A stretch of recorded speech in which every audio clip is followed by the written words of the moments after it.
0204 447 033. 0204 447 033. Last week we brought you a story on sand winning here in the Greater Accra region, but this time we're moving up north. Our correspondent Mohammed M. Alabira also has some sand winning story from the northern part of the country. Outcry across the country has been focused on the need to ban illegal mining, commonly known as galamsey, due to its devastating effects on the environment, particularly on water bodies. In the northern region, the impact of galamsey may not be widely felt, but a similar issue exists: sand winning. In Bimbilla and the Nanong area at large, farming, especially yam production, is the primary occupation. However, if urgent action is not taken to curb the practice of sand winning, this agricultural prominence could fade. Farmlands and the environment are being severely impacted, leaving farmers without access to usable land. The destruction of forests and the formation of large pits are the visible scars of this activity. ChannelOne visited the area to assess the extent of the damage. At the site, a payloader and tipper trucks were actively engaged in sand winning. In an interview with ChannelOne, the payloader operator acknowledged the environmental damage but explained that they were granted permission by the landowners, to whom they pay before starting their work. When asked about land reclamation after sand winning, the operator admitted that they were not responsible for restoring the land. We will go to the elders in the community and ask them if they will get a pit for us. So asking them when they get the pit for us, they will now be taking the land fee. So after digging the place where there are holes, after the work, or when we are to finish the work and leave that pit, we will make sure that side there where the holes are very big, we will cover it. Some of them, they came here and said that the way we are now digging the thing, we are moving too much to where they are to farm. So they asked us to stop the work. We stopped and we are at Bimbilla. We parked the machine, and for me, I'm in Tamale, so I got back to Tamale. So they called us again that we should come and dig. ChannelOne also attempted to speak with farmers whose lands were affected, but they declined interview. However, some shared their concerns, explaining that if sand winning continues unchecked, there will be no land left for farming in the future. I'm scared because they almost dig all our farmlands. So the little we have to farm for our children and the family has been dug by this, what do you call it, the gravel diggers. So now we don't have piece of lands to farm. I'm thinking of going forward. I don't know what to do. If not as our children, I don't think they will have anything left for them to farm. Okay. Yes, and we are poor people, and I think we can't afford to buy food for our families. Bagbina ko armaza, tiyen yel kabe turte, nati boratun kulmetiya. So me bagi kanna kajitong bane. Mpala te zaha karama pale. So manna maisham. Yama biyelamba. Even though hasu alala, bamana ni miyong nam sola malatawa. Grave pit man. Man so zang trata nchang tang male. Mkole so. Kar stoppe. Benchen ngo mi nyeti pan mane chena. So ni mane no dentola nanka bela mal tabia. So man ni mal pa agushele. Yele yaba. Bakpang bamanga tang banda bama. Biche kam stop laban mo. Kwara ngodi chenguna to ka kwara nguna. De ka kwara. Chiguna bishara mosete. Because tanema den kuna den punuma. Tenem no la userle. So tenem no userle ma. Katenem no lan kware ni man mami. So desa hanyala mosoteti. So ni ma abang anyang de yelle sham. Tenem le ndirbandiru ma ya. The landowners ChannelOne spoke with also acknowledged the environmental impact but justified the practice, claiming that the sand was needed for a road construction project. The further explained that sand was also required for the construction of a military barracks and assured that sand winning activities would stop once these projects were completed.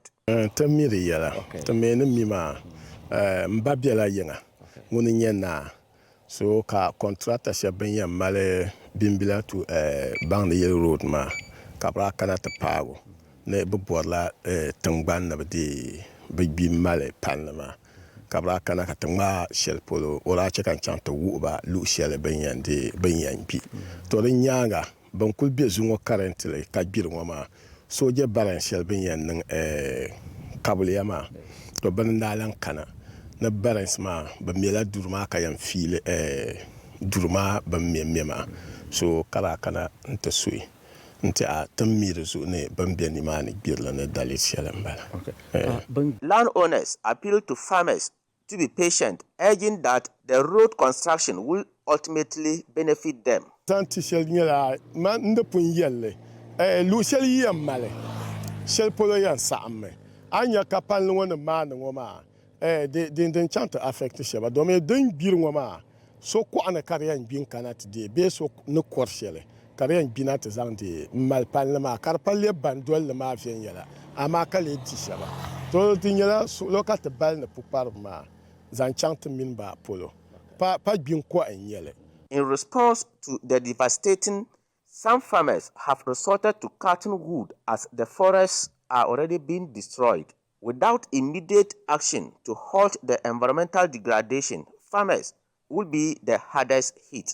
We can see a red band that has been placed here. It means that there's danger going ahead. Just behind me here is a farm, and it means that whatever is happening here is encroaching onto people's farmland. From the gravel pit here, Mohammed Aminu M. Alabira, reporter ChannelOne City FM.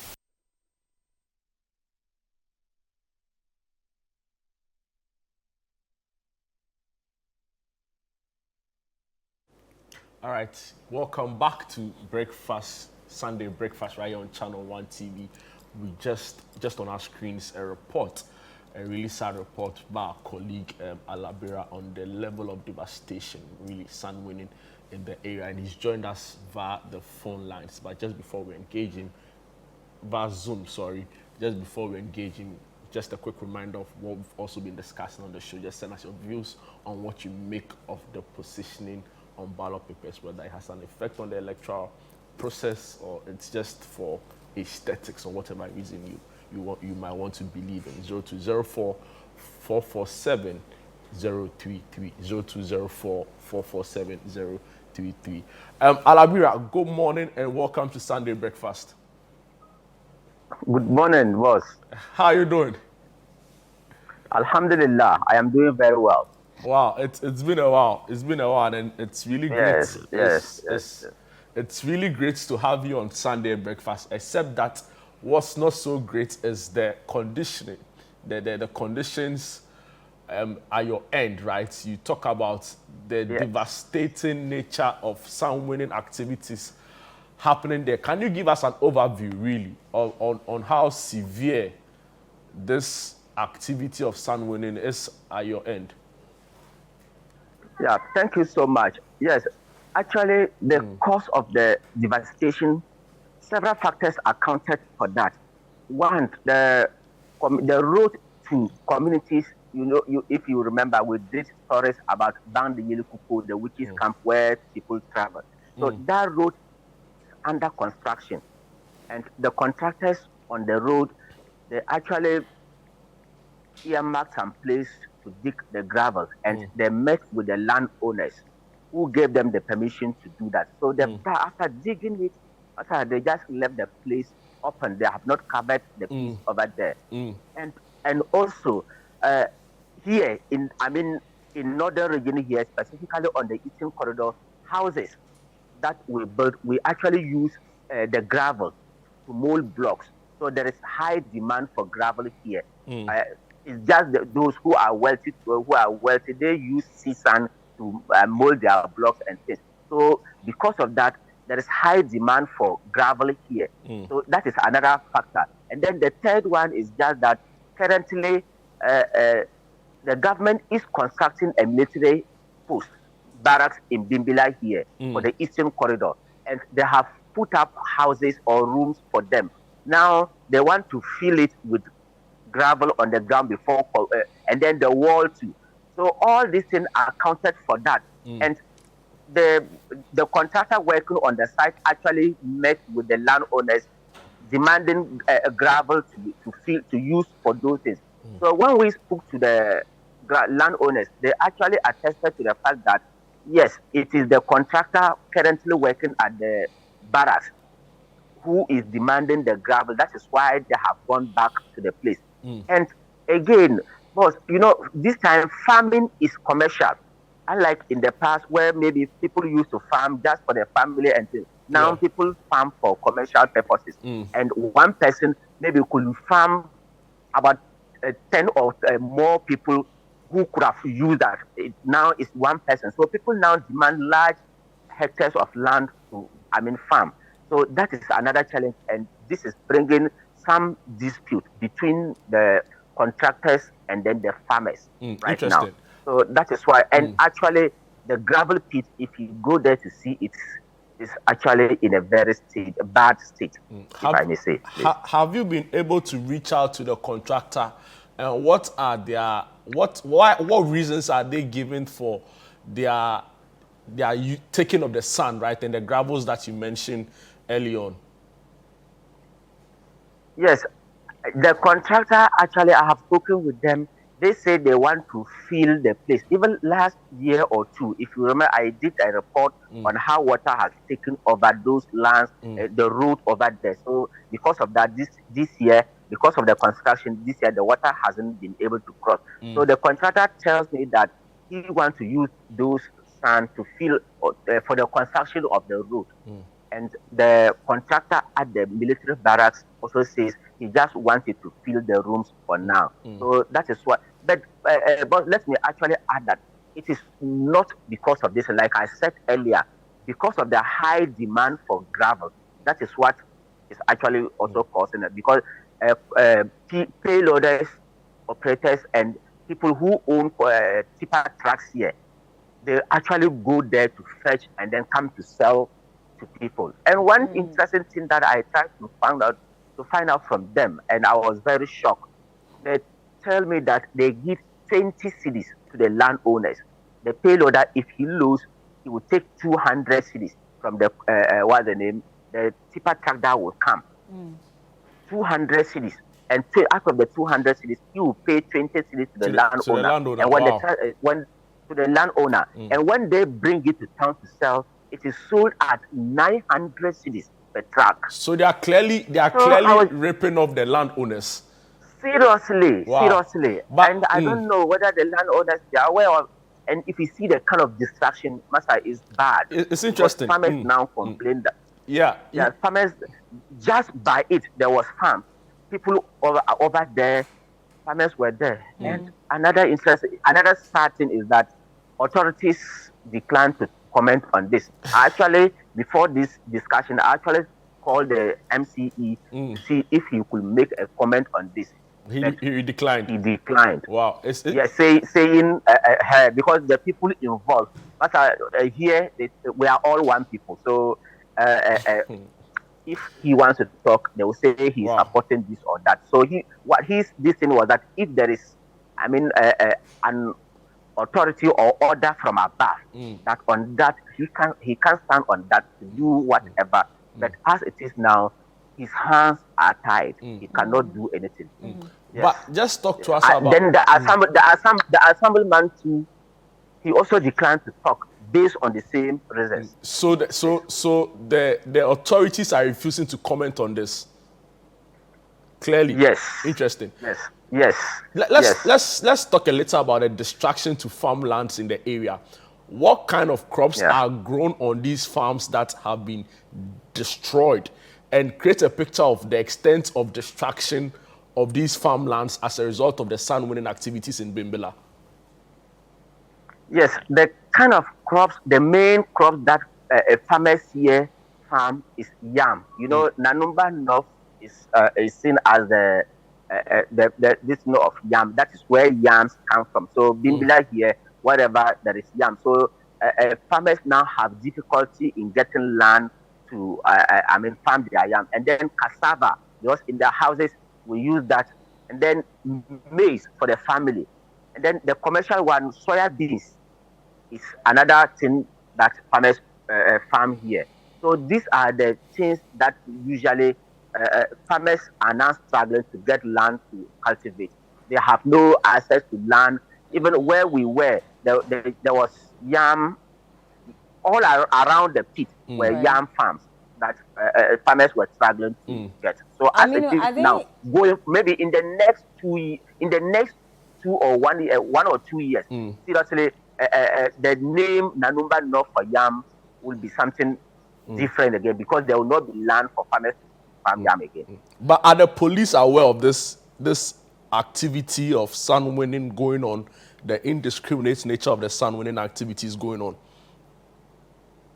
Yes, the police are aware. They are aware. And when they go to them, like I was having an interaction with the police commander here, and he was telling me it's the landowners who says they are giving it to the contractors to do. So they too have maybe some little to act. But are they taking the land forcefully?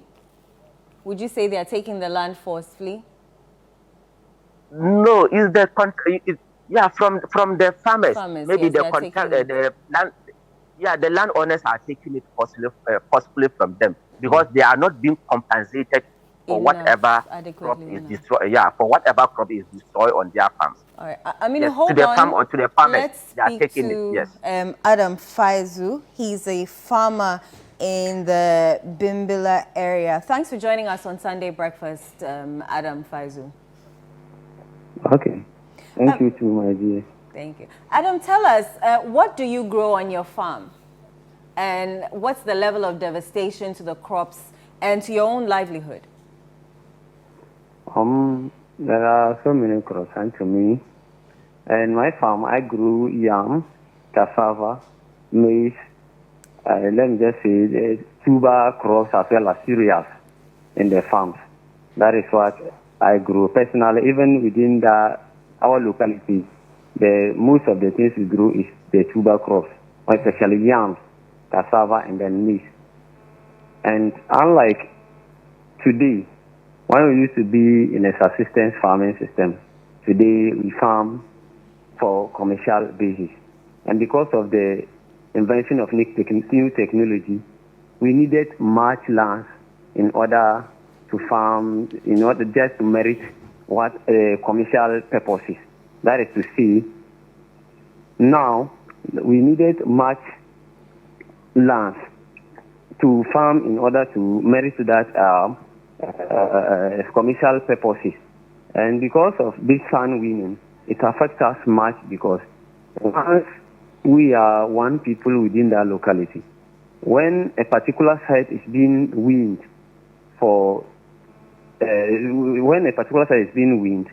it pushes the other people to the other side, putting pressure on the land. And you could see that there is always continuous farming on the same land, which is leading to the loss of even the nutrients in the landship. So nowadays, when you even farm, cultivate crops in your farm, you have to weed until before you even, because of the continuity, there is no fallow period between a particular piece of land and one and the other.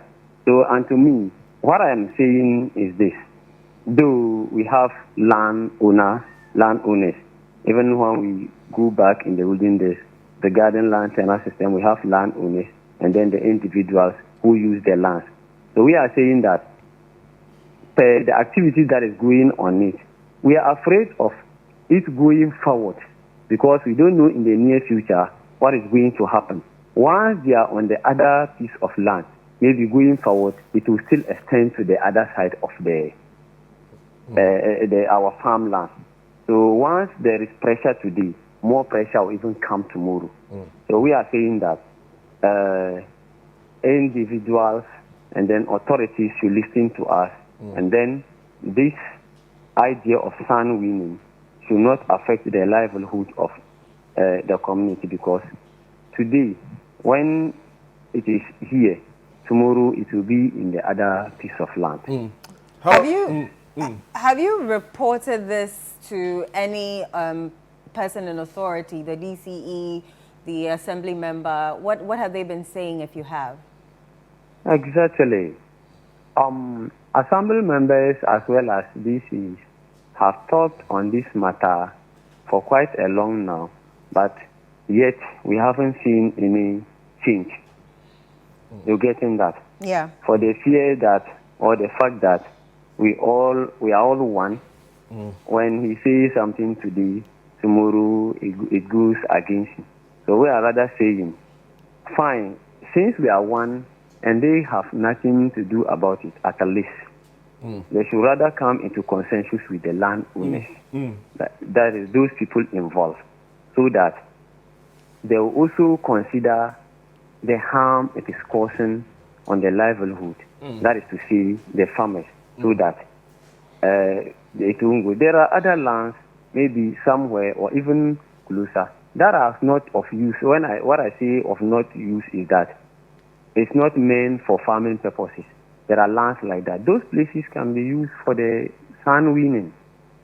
Although the sand, the gravel is what is used most in our locality here, because we were far apart from sea sand and it was costly too.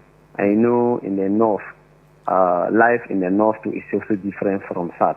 So what we're saying is this: we need the gravel too for our purpose, because that is what we use in building here. But at least places that are not meant for farming purposes should be used for this sand winning, rather maybe encroaching into farmland. If I may not mistakenly, in last year coming to this year, there were even maize just after harvesting. That land was preparing for the next year cultivation. And those lands were wind. Wow. You hear, my dear? Yeah. Yes. So Interesting. displacing these people, and they have no place to go and farm anymore. Even if there is land for them, it's something that may not be enough for that commercial purpose that we are talking of. We are no more into subsistence farming. Talk to us, hello sir, talk to us about the concerns about food security.